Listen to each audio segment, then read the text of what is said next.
Ladies and gentlemen, now this week the new hotness Genshin Impact has released worldwide, and the game is free to play. It's available on like every single device, is blowing up right now, and it's prompting a lot of people to ask in the 7 Deadly Sins community, is this the death of 7 Deadly Sins Grand Cross? And I'll tell you a story, lads. I've been playing Marvel Contest of Champions for 4.5 years now. And in that time that I've been playing Marvel Contest of Champions, there have been so many new games that have come out, like a ridiculous amount. Like going back years and years ago, it's like, oh, Injustice 2 is out. Is it the death of Marvel Contest of Champions? And just over and over again with like every big games release, there are games like, what is it, Fortnite, death of Marvel Contest of Champions, Spider-Man on PS4, death of Marvel Contest of Champions, and every single time Marvel Contest of Champions comes back stronger. And it's because these games like 7 Deadly Sins Grand Cross, as many of you know, they funnel in so much money to the development to keep those new updates coming out so damn quickly. A bit too quickly on global, man. They do need to chill a little bit on the banner. But the thing is, like, there are a lot of people that play games like 7 Deadly Sins Grand Cross, and the community, at least in my opinion, is just growing every single month. The subscribers and views that YouTubers are getting, Nagato, myself, plenty of other people uploading content, Kabuki for example as well, it's just mad. Like, there's been crazy growth, and even yesterday, the second global day of Genshin Impact, I got mad views on the channel. There was a Esterosa solo video. I think it's got like 65,000 hits now. It's crazy. There are still so many people playing this game, even at peak hype from Genshin Impact.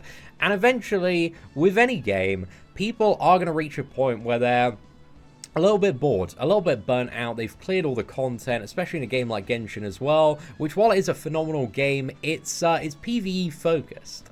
So you're going to get to a point where you've done everything, smashed it out, you're kind of waiting for the next new update, and then you know, turn your attention to something else. But also, at the same time, both of the games are very different. 7 Deadly Sins Grand Cross is a card and character collection focus game, whereas Genshin is more of a skill-based fighting combo crazy game, and they both have like very different appeals based on gamers themselves, but also the mood you're in. Sometimes you just want to relax, chill, you know, team up with one of your buddies and do a demon, or like get a little bit sweaty on final boss, or just like play through the story or enjoy yourself in PvP. And sometimes you might want to play a little bit Genshin and do some crazy combos, get into some dungeons, explore the world. But they're both radically different games, you know. They're not similar at all. It's kind of like, in a way, not quite, but like comparing like Hearthstone to like World of Warcraft. Like, both games can exist, they can be healthy, they can be viable, and a good game or good games are kind of like anime, right? You can really enjoy that anime, you can watch all the episodes, play through everything, but eventually it is going to get to a point where, you know, you're looking for something a little bit different.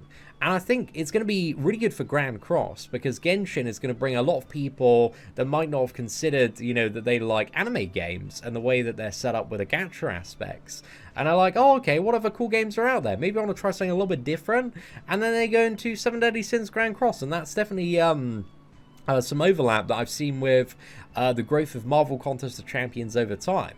The more good games that get put out on the market, the more people become gamers and interested in gaming, and then they're looking for something else to kind of scratch that itch of just a big world to dive into where they can have a lot of fun, kind of invest themselves into.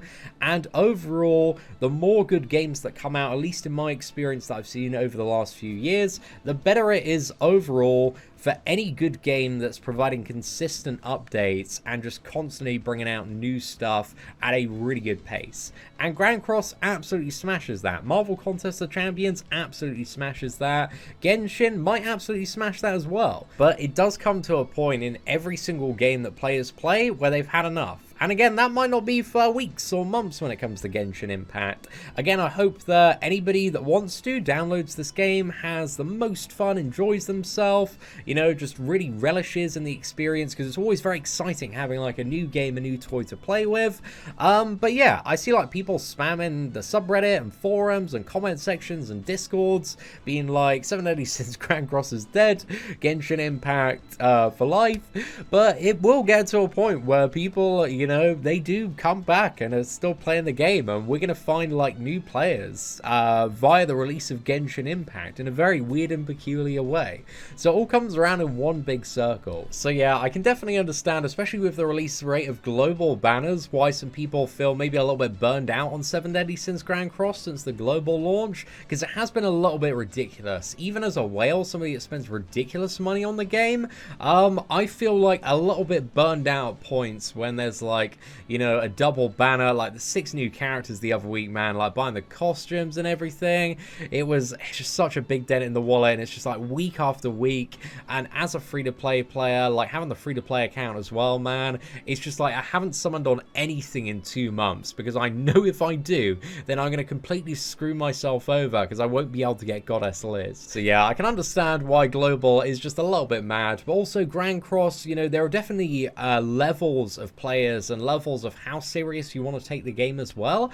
I know there are some people that kind of just enjoy the game for what it is PvE wise, and every like new update they'll, you know, jump in, do a little bit of the story, maybe go for the final boss, or maybe kind of like the easiest or mid difficulty, and not be like too fussed about getting like super sweaty and being like #1 on final boss, #1 on PvP, you know, trying to get the best score on knighthood boss. There's definitely a high varying level to the intensity at which people play games as well, and that's definitely something you need to just consider in whatever worldview that you might have, because 7 Deadly Sins, again, it can actually be really enjoyed as a casual game. Like, I really enjoyed playing my free-to-play account for about like 20-30 minutes every day on average, unless I'm doing videos or like trying hard on final boss, because it's nice to do some of the dailies, get rewards, upgrade characters, do a little bit of training cave now and again. Granted, like doing training cave on like 3 accounts, man, I'm pretty done with training cave now. But yeah, it is what it is. But my point is, like, you know, new games are always coming out, man. There's so much different stuff that's going to constantly pull attention of gamers in like 50 different directions.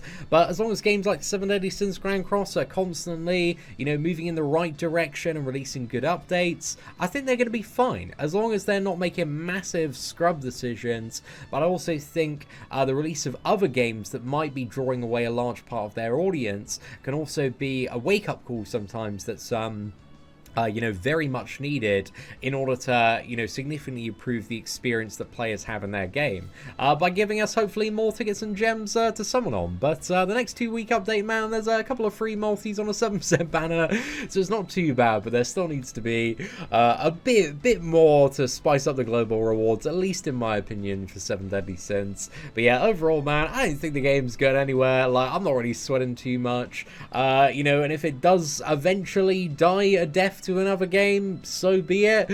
These things do happen sometimes, but at least in my experience, man, like, mobile games, they know how to keep people coming back, especially Netmarble. And I think with the plans that 7 Deadly Sins are probably going to have moving forward with Season 3 and Season 4 stuff, and hopefully the continued development and experimentation of combat and how boss fights can work and how PvP can work, I think it could make for a very interesting future for the game. But yeah, I think the game still has like crazy potential moving forward.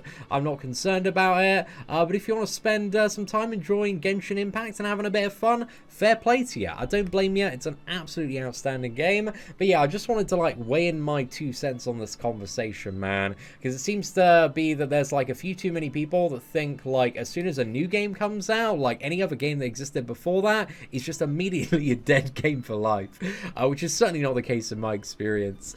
So yeah, ladies and gentlemen, hopefully you did enjoy today's video, and if you did, please do smash that like button. That'd be greatly appreciated. Take care, and I hope that you have an absolutely fantastic day.